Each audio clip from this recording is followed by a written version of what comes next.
느부갓네살 왕의 통치 아래에 바벨론 제국의 힘은 날로 강성해졌습니다.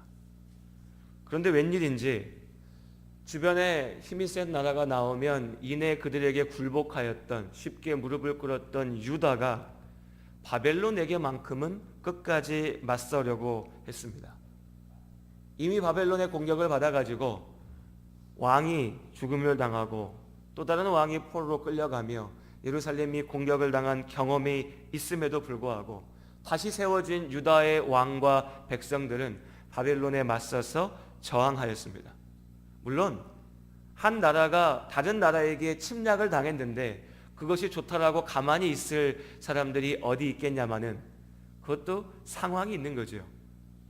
우리가 지금 이웃의 나라의 힘에 맞설 수 없다면 최소한 잠깐은 힘을 모으면서 기다리든지 잠시 상황을 보면서 준비하는 모습이 있어야 될 텐데 유다의 저항은 무언가 좀 설명하기 어려운 면들이 있었습니다. 도무지 저항할 만한 힘이 없었는데 아무것도 준비되어 있지 않은 상황 속에서 어떻게 보면 좀 막무가내와 같이 바벨론에게 공공연하게 등을 돌리고 맞섰던 것이 이때 유다 왕국의 상황이었습니다. 보통 이러면 우리가 생각하죠. 저 사람 저 나라에 뭔가 믿을 만한 구석이 있나 보구나. 그렇지 않습니까? 밑도 끝도 없이 사람이 덤벼들 수는 없잖아요. 무언가 믿을 만한 것이 있으니까, 무언가 바벨론에 맞설 것이 있으니까 그렇게 도전했겠죠. 그 믿을 만한 구석, 유다가 의지했던 것은 첫 번째로는 이집트였습니다. 유다의 남쪽에 있었던 또 하나의 큰 나라였던 이집트를 의지했습니다. 이집트가 바벨론에 맞서서 우리를 구해줄 거야, 이집트가 우리에게 힘이 될 거야 라고 믿었던 거죠. 이 믿음은 큰 실망으로 무참하게 끝났습니다. 이집트는 바벨론에게 완전히 눌려서 아무런 도움이 되지 못했습니다. 자기 나라를 유지하는 것도 버거웠으니까요. 그리고 유대인들에게 또 다른 믿음, 그래도 우리가 바벨론에게 맞설 수 있어 라고 생각했던 또 다른 믿음은 아직 그들에게 성전이 남아 있었다는 겁니다. 여호와의 성전이 그들에게 있었습니다. 솔로몬 왕의 시대에 건설되었던 이 성전은 이스라엘 번영의 상징이었고 하나님께서 이 나라를, 이 민족을 지키신다라고 하는 그 하나님의 보호하심에 대한 눈에 보이는 증거였습니다. 이 성전을 유대인들은 믿었습니다. 여기까지만 들으면 유대인들이 하나님에 대해서 아주 굳건한 믿음을 가지고 있었구나, 그 믿음을 가지고 바벨론에 맞섰구나 라고 생각하기가 쉽습니다. 그런데 가만히 그 속을 들여다보면요, 이 유대인들의 믿음은 하나님에 대한 믿음이 아니라 성전 그 자체에 대한 믿음이었습니다. 하나님께 대한 인격적인 믿음, 그러니까 우리가 아버지 하나님의 말씀 앞에 순종할 때 하나님께서 우리에게, 이스라엘에게 주신 약속대로 이스라엘의 하나님이 되시니 이제 하나님께서 우리를 지키실 것이다 라고 하는 하나님에 대한 믿음이 아니라, 야, 우리나라 유다의 예루살렘 성에 성전이 있지 않냐, 저 위대한 왕 솔로몬 때에 지어진 성전이 있지 않냐, 저 성전이 지어지고 난 후 이 나라의 모든 위기 때마다 하나님께서 지키셨으니 이제 우리에게 성전이 있는 이때 우리는 여전히 우리의 나라를 지킬 수 있을 것이다, 하나님이 우리를 지키실 것이다 라고 하는 성전에 대한 믿음이 있었습니다. 그러니까 말로 얘기하면 성전에 대한 믿음, 이러니 뭔가 거룩해 보이지만 이 성전이 유대인들에게는요 부적이었습니다. 집에 붙여놓은 부적, 내가 몸에 지니고 다니면 뭔가 나를 지켜줄 것 같은 그런 부적, 막연하게 무언가 신비한 힘으로 나를 지켜줄 거라고 하는 그런 기대가 이 성전 위에 있었던 겁니다. 정작 이스라엘 자신들이, 유대인들이 하나님 앞에 섰던 모습은 어떻습니까? 우리가 이미 열왕기하의 말씀을 통해 살펴봤던 것처럼 그들은 하나님의 말씀을 무시하며 잊어버렸습니다. 많았던 악한 왕들의 시대에 심지어는 하나님께서 절대로 고개 숙이지 말아야 했던 우상의 신상들을 여호와의 성전 앞에 들여놓고 그 성전에서 온갖 죄를 저지르고 하나님 앞에 죄를 저지르고 우상을 숭배하는 것도 주저하지 않았습니다. 하나님께서 수많은 선지자들을 통하여 말씀하셨죠. 너희가 회개치 않으면 내가 너희를 분명히 벌하리라. 그러나 유대인들은 그 소리에 귀를 닫았습니다. 하나님의 말씀이 그들에게는 아무 의미가 없었습니다. 그러면서도 웃긴 것이지만, 웃긴 이야기지만 이들의 모습이 그렇고 어찌 보면 우리의 모습이 그렇습니다. 하나님께서 주신 그 말씀에는 귀를 닫고 있으면서도 정작 나에게 뭔가 위기가 닥쳐왔을 때는 옛 솔로몬이 지어놨던 그 건물, 오래된 건물, 성전이, 그 조상들의 믿음의 흔적이 우리를 지켜줄 거라고 하는 그 막연한 믿음 안에 머물러 있었습니다. 하나님께서는 유다를 도우실 것이라 믿었습니다. 아니요, 도우셔야만 했습니다. 자기들에게 성전이 있으니까요. 지극히 오만하고 아주 이기적인 믿음이죠. 엄밀히 얘기하면 믿음이 아니라 하나님을 이용하고자 하는 마음이었습니다. 예레미야서 28장의 사건은 바벨론이 유다를 침공하려 할 때 유다 백성들의 영적인 상태가 어떠했는지를 분명하게 보여줍니다. 한 명의 선지자가 있었습니다. 그 이름이 하나나였죠.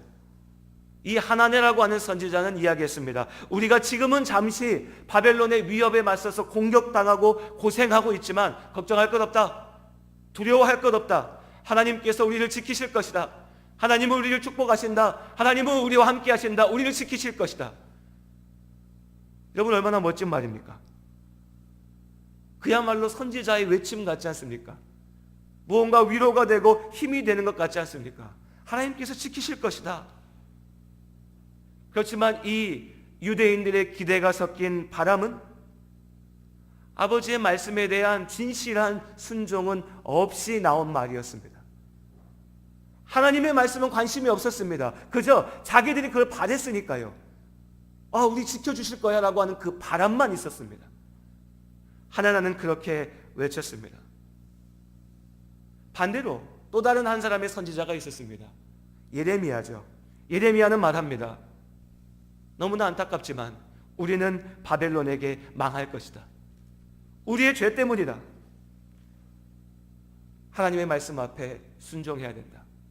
지금 비록 우리의 나라가 망하더라도 중요한 것은 이 나라가 망하고 망하지 않고 이것이 아니라 우리가 하나님 앞으로 돌아오느냐이다.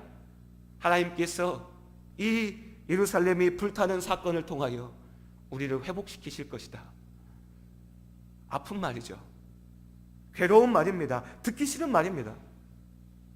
여러분, 내 잘못을 인정한다는 것은 예나 지금이나 누구에게나 참 어렵고 싫은 얘기입니다. 나라를 망하게 하는 하나님이라뇨. 생각하기도 싫죠. 여러분, 한번 생각해 보십시오.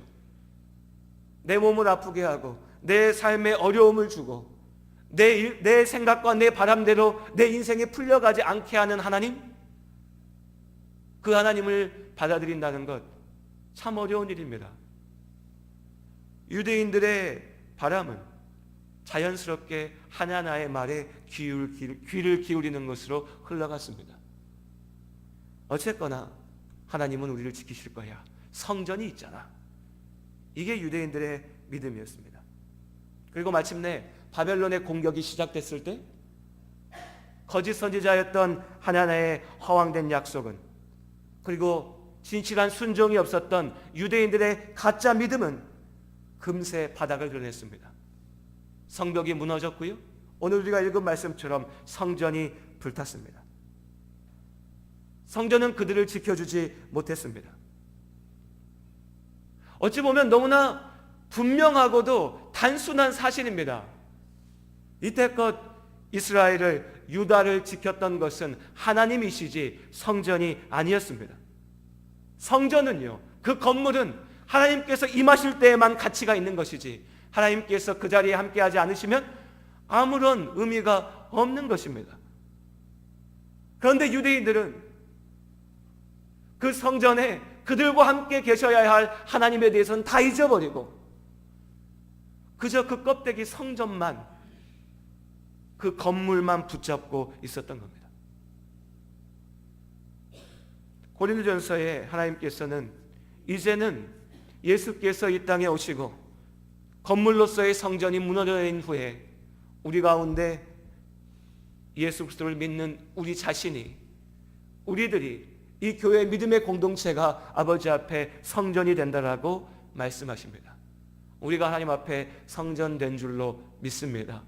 이 예배당 건물이 아니라 우리 한 사람 한 사람이, 그리고 함께 모여있는 우리의 믿음의 공동체가 하나님 앞에 성전입니다. 우리의 성전의 상태는 어떻습니까? 어쩌면 우리도요, 유대인들처럼 같은 잘못을 저지르고 있을지도 모릅니다. 눈에 보이는 그 성전의 모양에, 그 성전의 웅장함에, 그 오래된 역사에, 눈에 보이는 그것에 집중하고 정작 그 자리에 계셔야 될 하나님께, 정작 우리가 순종해야 될 아버지의 말씀 앞에는 눈 감고 귀 막고 있을 수도 있습니다. 내가 이때껏 쌓아온 믿음의 시간들을, 내가 그래도 매 주일마다 교회 가서 예배 드리는데, 나는 그래도 기도할 줄 아는데, 나는 그래도 교회 앞에 참 많은 것 했는데, 내가 성경에 대해서도 나름 많이 알고 있는데, 내가 직분도 있는데, 내가 목사인데,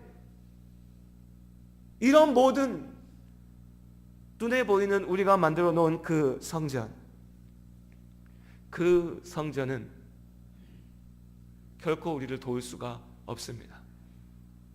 하나님께서 그 안에 계실 때, 하나님께서 나와 함께 하실 때에, 그때 비로소 우리가 하나님께서 주시는 평안을 누릴 수 있는 줄로 믿습니다.